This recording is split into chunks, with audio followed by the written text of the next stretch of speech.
हजूर हरू अरामई हनुहंछ। मुझे भगवान पशुपतिनाथ जी ने बुलाया है।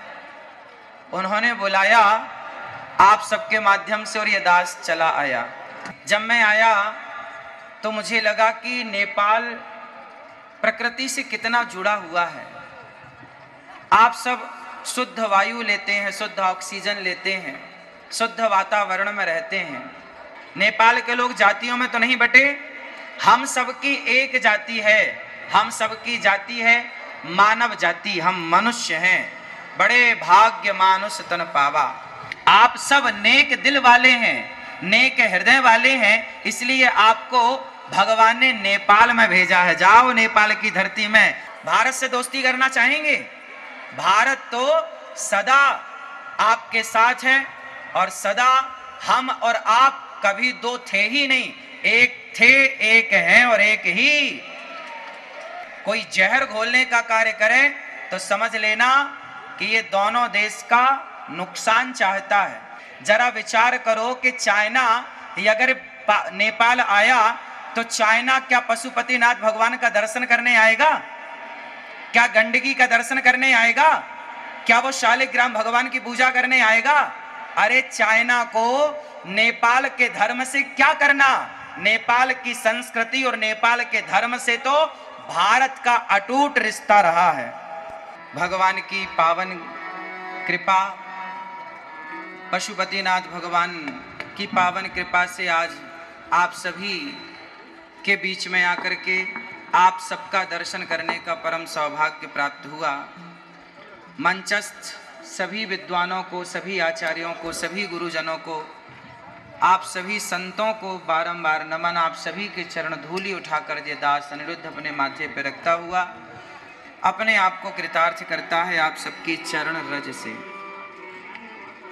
आप सब उपस्थित माता बुजुर्ग सभी के चरणों में दास अनिरुद्ध का कोटि कोटि नमन।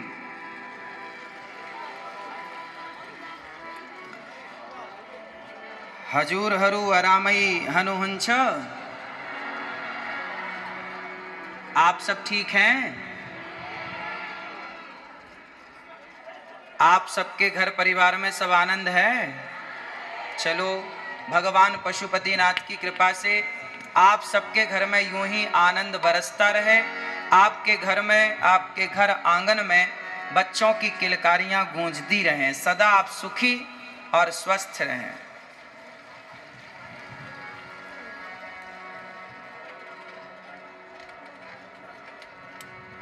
प्रिय भक्तों,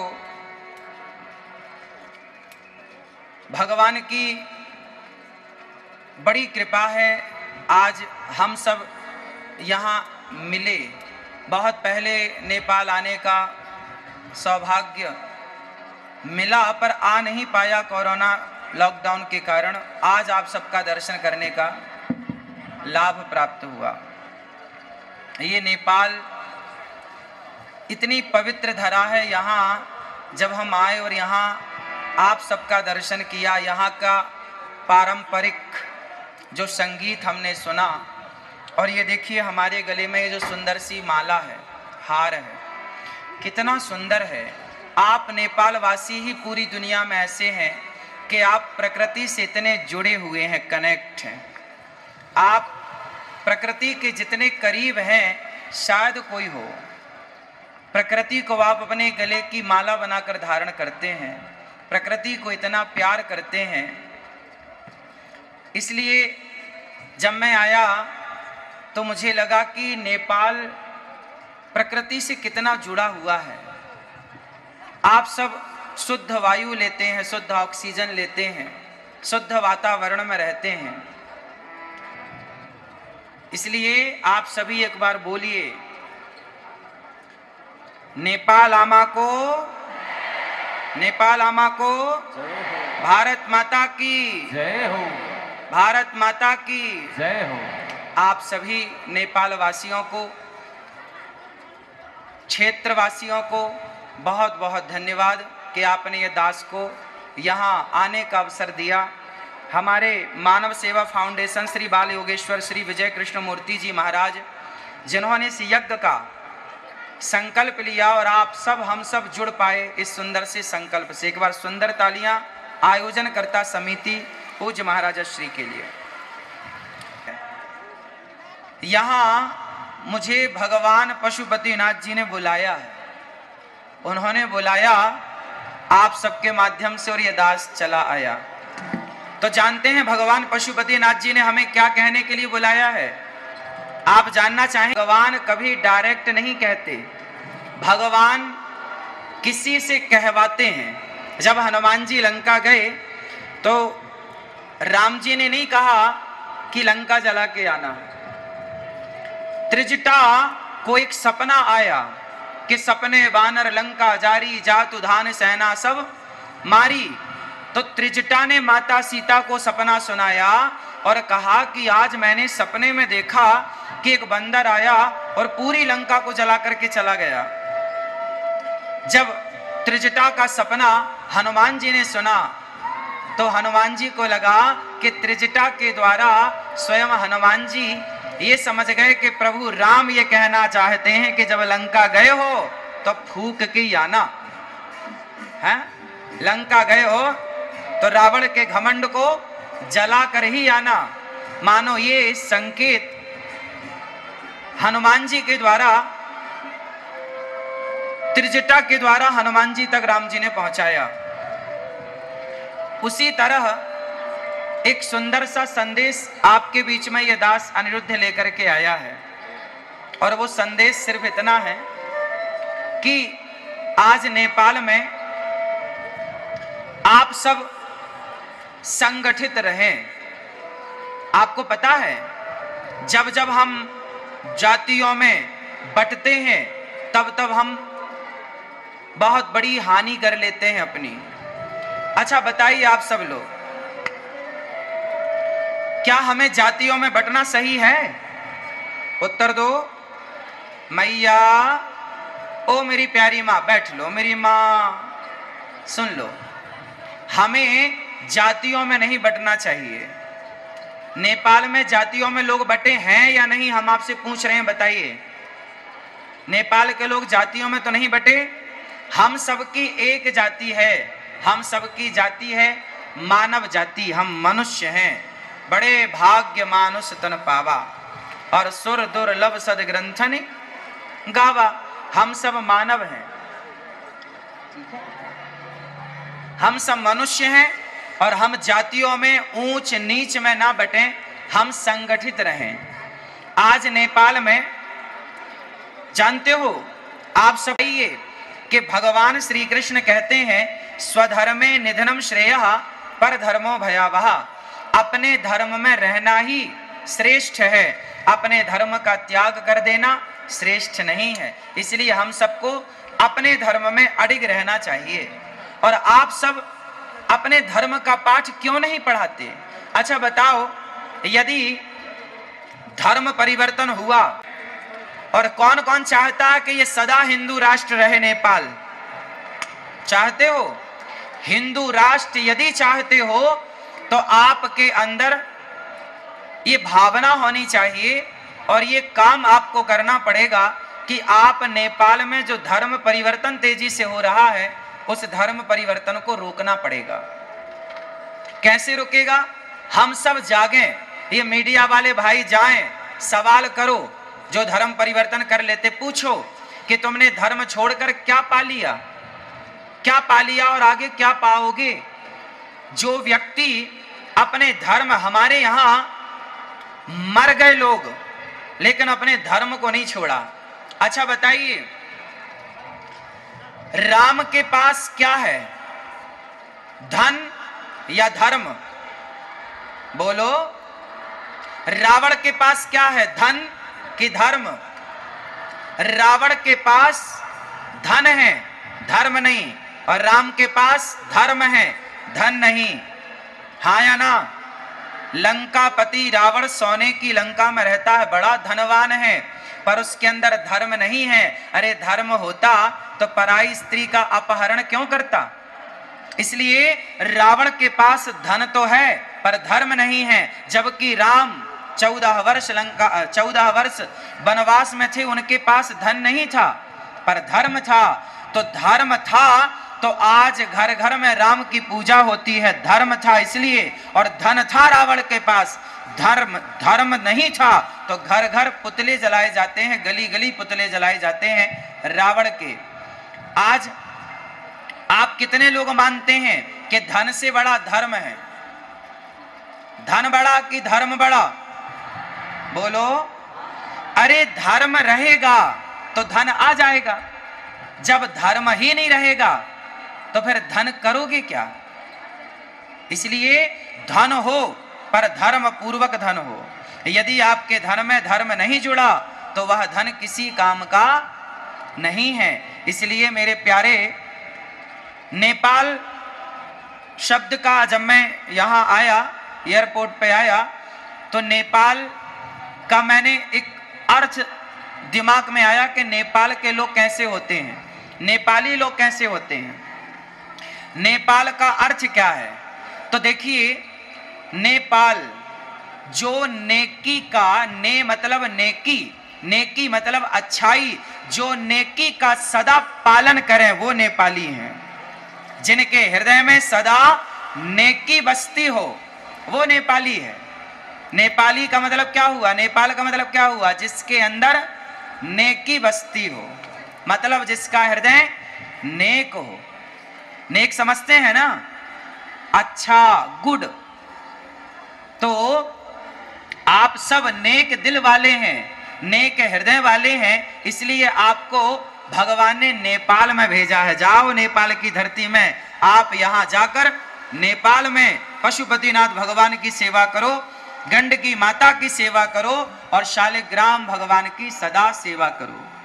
आप सब अपने धर्म के प्रति अडिग रहना। हमारे देखिए, कुछ लोग होते हैं, हमारे पूरे नेपाल और भारत, ये दोनों देशों में कुछ लोग ऐसे हैं जो रहते तो नेपाल में हैं पर गुणगान किसी और देश का करते हैं। इसलिए आप सबको ये बता दो कि जिस माटी में हो ना, उस माटी के साथ विश्वासघात नहीं होना चाहिए, उस माटी से प्यार होना चाहिए, माटी के साथ विश्वासघात नहीं। अच्छा ये बताओ, दोस्त कैसा हो? आज मैंने सुना नेपाल का दोस्त कौन है? भारत और आसपास के जितने देश हैं, आप किन देशों से दोस्ती करना चाहेंगे? बताइए, आपसे मेरा सवाल है। आप नेपाल वासी, आपके पास में बहुत सारे देशों की सीमा है, किस देश से आप दोस्ती करना चाहेंगे? किससे? किससे? जोर से। भारत से। भारत से दोस्ती करना चाहेंगे? भारत तो सदा आपके साथ है और सदा हम और आप कभी दो थे ही नहीं, एक थे, एक हैं और एक ही रहेंगे। और जो लोग भारत और नेपाल के बीच में कोई जहर घोलने का कार्य करे तो समझ लेना कि ये दोनों देश का नुकसान चाहता है। अच्छा ये बताइए, हमारे भारत से लोग हजारों की संख्या में पशुपतिनाथ जी का दर्शन करने आते हैं कि नहीं? बोलो हाँ, हाँ या ना? भारत से हजारों लोग गंडकी माता का दर्शन करने आते हैं कि नहीं? भारत से लाखों लोग शालिग्राम भगवान लेकर जाते हैं कि नहीं? इसका मतलब है कि भारत की आस्था नेपाल से जुड़ी है। भारत नेपाल को अपना मानता है। भारत के आने से नेपाल की अर्थव्यवस्था मजबूत होती है। जरा विचार करो कि चाइना अगर नेपाल आया तो चाइना क्या पशुपतिनाथ भगवान का दर्शन करने आएगा? क्या गंडकी का दर्शन करने आएगा? क्या वो शालिग्राम भगवान की पूजा करने आएगा? अरे चाइना को नेपाल के धर्म से क्या करना? नेपाल की संस्कृति और नेपाल के धर्म से तो भारत का अटूट रिश्ता रहा है। इसलिए भारत और नेपाल, इन दोनों देशों के बीच में कभी किसी भी प्रकार की लकीर ना खींचे, क्योंकि हम दोनों यदि मिलकर रहेंगे तो निश्चित है कि हमारी और आपकी अर्थव्यवस्था, राष्ट्रीय स्तर की मैं बात कर रहा हूं, समृद्ध रहेंगे, हम सब खुशहाल रहेंगे। और आपने यदि दोस्ती उन लोगों से कर ली जिन्हें गंडकी माता और शालिग्राम भगवान और पशुपतिनाथ जी से कोई लेना देना नहीं, तो सोचिए इस धर्म का, इस संस्कृति का क्या होगा। इसलिए मेरी आप सबसे प्रार्थना है, आप सब भारत आइए और गौरी गोपाल आश्रम में चल रही सेवाओं का दर्शन करिए। और सावन का ये पावन पर्व है। आप कितने लोगों ने सावन में व्रत रखा है? रखा है। भगवान शिव को जल चढ़ा रहे हैं कि नहीं? कौन सा जल? कौन सा जल? सारे जल चढ़ाओ, पर भगवान शिव को पता है कौन सा जल पसंद है? भगवान शिव को नेत्रों का जल पसंद है। इतना प्रेम उमड़ना चाहिए आपके भीतर शिव के प्रति कि आंखों से अश्रुधार बह पड़े और शिव जी के ऊपर जाकर चढ़ जाए। ऐसी नेत्रों की धारा। भगवान शिव को क्या पसंद है बताइए? प्रेम। राम ही प्रेम प्यारा और जान ले ये जो जाननी हारा। राम को क्या पसंद है? बोलो। नेपाल वासियों को क्या पसंद है? क्या पसंद है? नफरत पसंद है या प्रेम? क्या पसंद है? प्रेम। आप सब नेपाल वासियों को प्रेम पसंद है। और हमारे प्रभु राम भी कहते हैं कि राम ही केवल प्रेम प्यारा। इसलिए प्रेम से मिलजुल करके रहिएगा। अच्छा बताओ, नेपाल वासी आप कितने भाई हैं? जोर से, कितने भाई हैं आप लोग? हम सनातनी। आप में से कितने लोग सनातनी हैं? सत्य सनातन धर्म को जानने और मानने वाले कितने हैं? हाथ उठाओ सब। तो सुनो, हम सभी सनातनी, चाहे भारत में हो या नेपाल में हो या भूटान में हो या जापान में हो या अमेरिका या लंदन, कहीं भी सनातनी हो। सनातनी 4 भाई हैं। कितने भाई? कौन कौन से? ब्राह्मण, क्षत्रिय, वैश्य और शूद्र। हम चारों एक पिता की संतान हैं और हम चारों सदा से भाई रहे हैं। कुछ लोगों ने ये जातिवाद का जहर घोलकर हम लोगों को आपस में लड़ाने का कुछ लोगों ने षड्यंत्र किया। आपसे मेरी हाथ जोड़ के प्रार्थना है कि आप कभी षड्यंत्र में मत उलझिएगा। भारत में जब अंग्रेज आए तो उन्होंने नारा दिया, फूट डालो शासन करो। और उस फूट डालो शासन करो के तहत भारत को खूब लड़ाया जातियों के नाम पर, और हम आपस में लड़ते रहे और कई 100 वर्षों तक गुलाम रहा भारत। इसलिए मेरी प्रार्थना है कि हम जब जब लड़े हैं तब तब बटे हैं। इसलिए आप लड़ना चाहते हैं या संगठित होकर रहना चाहते हैं? कितने लोग संगठित होकर रहना चाहते हैं? तो फिर आप कभी मत लड़िएगा कि मैं ब्राह्मण, मैं क्षत्रिय, मैं वैश्य, मैं शूद्र। हम चारों भाई हैं और एक दूसरे के काम आना है, एक दूसरे के सुख दुख में खड़े होना है, एक दूसरे का सहयोग करना है। यदि हम बट जाएंगे ना तो मिट जाएंगे। इसलिए अपने आप को बटने मत दीजिएगा। जो बट गया वो मिट गया। रामचरितमानस में लिखा है कि जहां सुमति तहां संपत्ति नाना, जहां कुमति तहां विपत्ति निदाना। जहां एकता है, जहां संगठन है, वहां संसार की समृद्धि है, सुख है, शांति है। और जहां आपस में लड़ाई झगड़ा है वहां सिवाय दुख के कुछ नहीं। इसलिए संगठित रहे, हम सब संगठित रहें। आप सब भगवत चिंतन करें, भगवान से प्रेम करें और अपने धर्म को समझें। धर्म का कभी परित्याग नहीं करना चाहिए। अच्छा बताओ, नेपाल के लोग शराब पीते हैं कि नहीं? हाँ या ना? शराब पीते हो? हाँ या ना? ना? हाँ। शराब नहीं पीना। शराब पियोगे तो सब कुछ बर्बाद हो जाएगा। इसलिए खान पान शुद्ध, इसलिए खान पान को पवित्र करिए।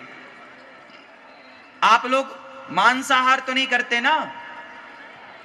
शुद्ध शाकाहारी? कितने लोग शुद्ध शाकाहारी हैं?